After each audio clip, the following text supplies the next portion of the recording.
Hello and welcome to my presentation, YouTube as an ICT multimedia learning tool for enhancing ESL learners' oral fluency.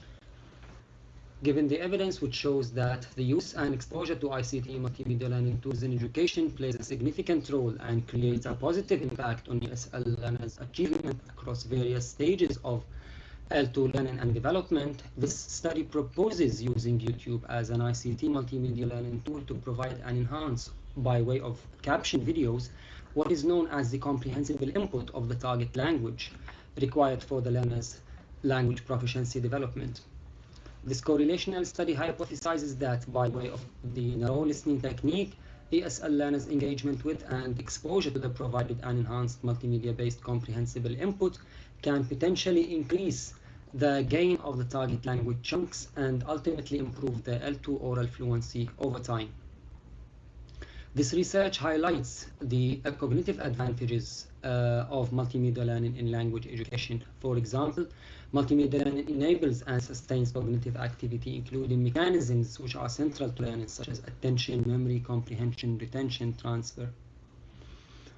To the motivation part in this study, listening and speaking constitute the two elements of oral language. The existence of listening skills obliges, triggers, supervises, and organizes speaking.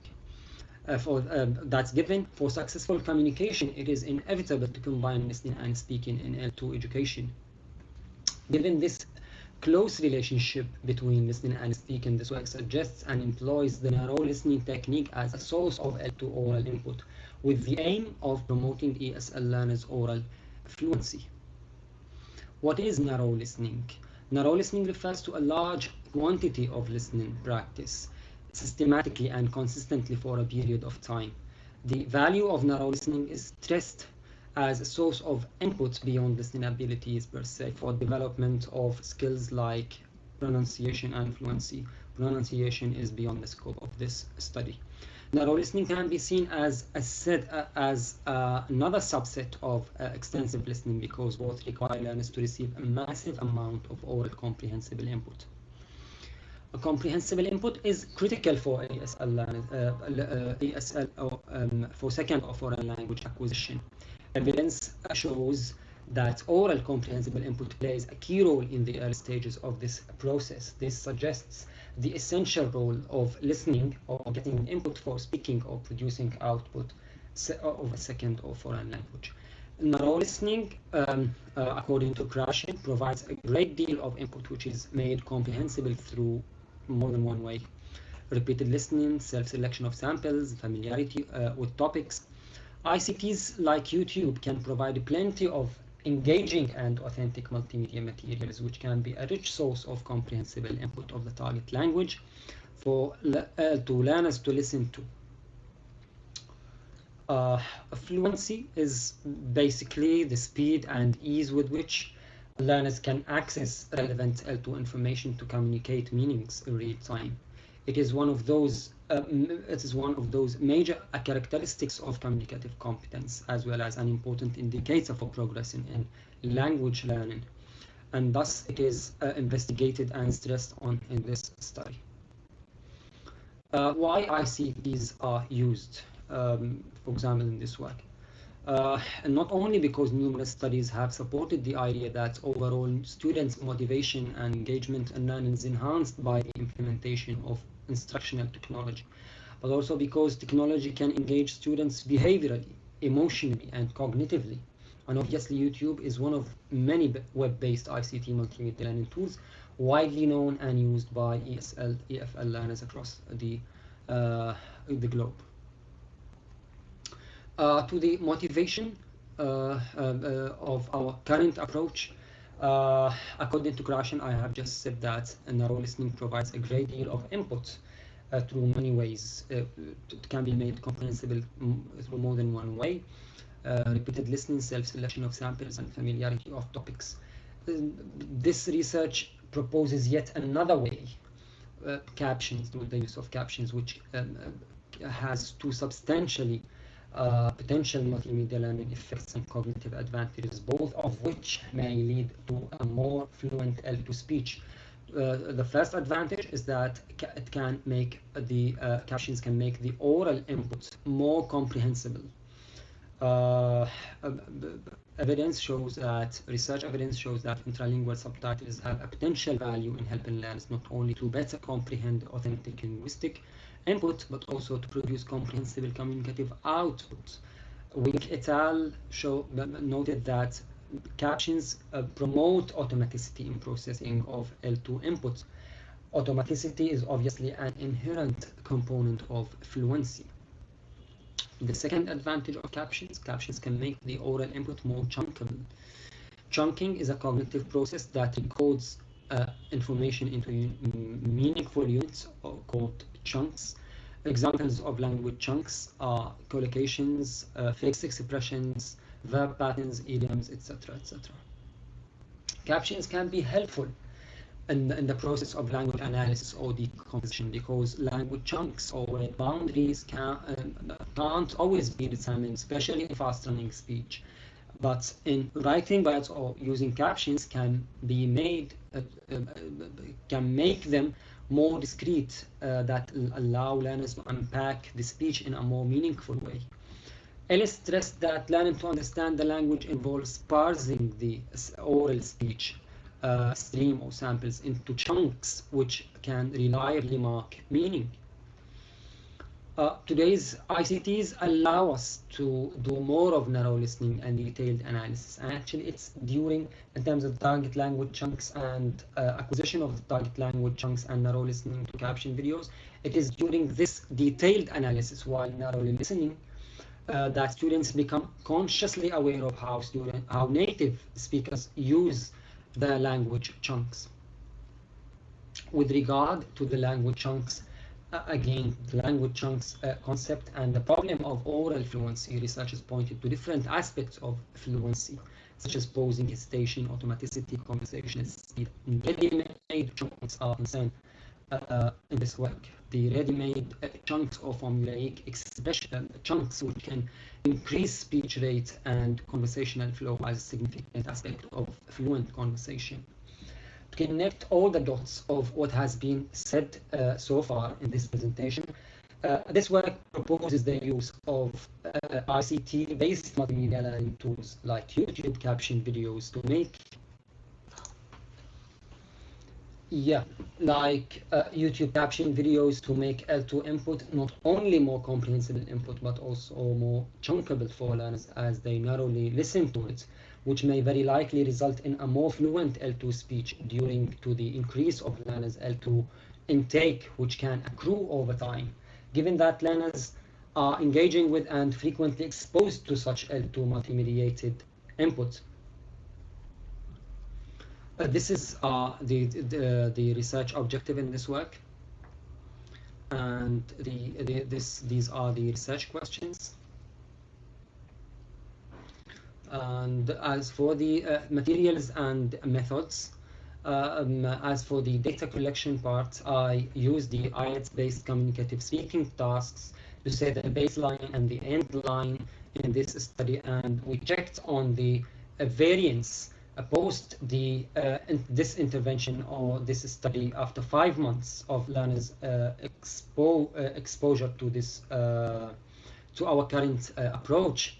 Okay, so we checked the difference after 5 months using these two the baseline and the end line using the IELTS-based communicative speaking tasks, and I ran a self-report questionnaire online to get to know the learners' digital or ICT based learning versus non-digital or non-ICT based learning literacy practices with regard to the engagement rate and frequent exposure to the potentially helpful language learning tools in the learning environments. And in line with the hypothesis in this work, I employed the learners' exposure time and engagement rates, and in fact, I employed them as the independent variables, and I factored them into the analysis and interpretation and of results in the correlational parts in this work. These are the 17 metrics I used to detect the progress of 14 bilingual Arabic ESL learners' speech fluency in Delhi over 5 months. These are the 17 metrics. As for the procedures, I adopted and adapted the neural listening approach originally by Stephen Krashen and then by Rodrigo. And this is the model that in terms of the materials, the length of videos, the focus, and the activities, topics, strategy. As for the results with regard to the first research question in our study, the findings revealed statistically significant differences in several but not all the quantitative and qualitative aspects of the learner's L2 speaking fluency after the actual exposure to YouTube over 5 months. As it can be seen in this figure, we have the baseline and the end line of learners' test scores after 5 months of exposure to YouTube, of course, using our current approach, neural listening to captioned videos. These are the variables which could probably have developed due to our current approach in this work. These are the speech fluency metrics, and these are the learners' test scores. These findings are in line with a very recent study by Tsang, which showed the effectiveness of this technique, the neural listening technique, for learners in terms of performing a dialogue and free production. Of other aspects of speech fluency in this work developed slightly but with no statistically significant difference. These are the these are the aspects that these are the factors, and there are two aspects or metrics used in the study which showed no improvement at all actually after 5 months. With regard to the second research question, there is statistically significant evidence to suggest existing strong and positive and negative correlations between the development of learners' L2 speech fluency. We have just seen that in figure 2, and the learner's engagement with and frequent exposure to, by way of neural listening to captioned videos, ICT to learners being exposed to tools like YouTube, which is proposed in this work for development of ESL learners' speech fluency. Let's see these figures, which show us in this figure we can see positive correlations using a qualitative measurement of speech fluency. This is another sample of a positive correlation, which shows correlations using another quantitative measurement of speech fluency. This is a sample of negative correlations using a quantitative measurement of speech fluency. To the discussion, based on these findings, we can argue with some evidence that the use of ICT-based multimedia learning tools like YouTube captioned videos could make L2 oral input not only more comprehensible for learners but also more chunkable as they narrowly listen to it, which may very likely have resulted in a more fluent L2 speech due to the increase of learners' L2 intake, which would have accrued over time, given that learners were engaging with and frequently exposed to such L2 multi-mediated input. Well, these findings could be justified or explained from multimedia learning perspective. The general framework used in this study, where we can argue that the resultant improvement is due to the multiple beneficial multimedia learning effects or cognitive advantages of captioned videos, namely increasing learners' comprehension of the spoken language inputs and attention to the new target language input or chunks, processing more information in the working memory, and retrieving those information or intake or chunks when needed from long-term memory, later on communicative tasks in the long run. These results in more details those advantages such as in terms of the comprehensibility or intelligibility of captions. As an advantage of using captions were helpful to make videos, content and language materials much more intelligible and comprehensible for L2 learners, especially when they listen to or were introduced to new L2 oral input. And obviously, comprehension is of new L2 input has always been considered to be a prerequisite in the process of L2 acquisition or learning. These, in terms of oral comprehension, as found by Van der Planck, listening to caption videos help learners not only attend to or identify discrete word boundaries more clearly, but also facilitated the oral comprehension of the L2 input in the oral mode, as captions are unaffected by variations in accent and or audio quality that can adversely affect learners' oral comprehension. This is another study which shows the same aspect of comprehensibility.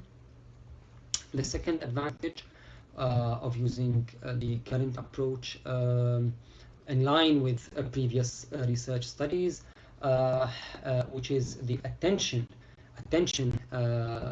aspect. Some listening to caption videos supported and enhanced learners' attention to new target language oral input and helped them more clearly notice the language chunks as implied by the multimedia principle. Some of the instances of language chunks picked up by this group of learners are these. In line with a study by Alobaid, recent study, some improvement in ESL learners' writing fluency post the integration of YouTube was reported owing to some new language chunks picked by learners from the videos by way of chunk learning. These chunks were used frequently in these videos. Captioned or captions may aid in chunk learning, seen as a major factor of speech fluency. Chunk learning proved to be beneficial for a study for Chinese EFL learners in a study by McLaughlin and Heredia, which shows that it could be beneficial for Chinese EFL learners speaking fluency, as they needed to store large vocabulary in their memory and recall them automatically in speaking. By means of such automaticity, learners reduce the time pressure and cognitive load and thus increase the speaking fluency. Third, the advantage, listening to caption videos help learners analyze and recognize or process more information about the new target language or oral inputs and their working memory more clearly and easily. To the fourth advantage, listening to caption videos could help learners reinforce previous L2 knowledge, including language chunks, and practice speaking or processing of what is taken in through the captions. This actually demonstrates the ancillary role of video captions to instill previously acquired knowledge and practice or process the likely new incoming knowledge. These are a few of the studies which with which the study findings are in line with. These are the conclusions and the recommendations of this study, and these are the references used in this study. And finally, these are the acknowledgements. That's it. Thank you very much indeed for your attentive listening.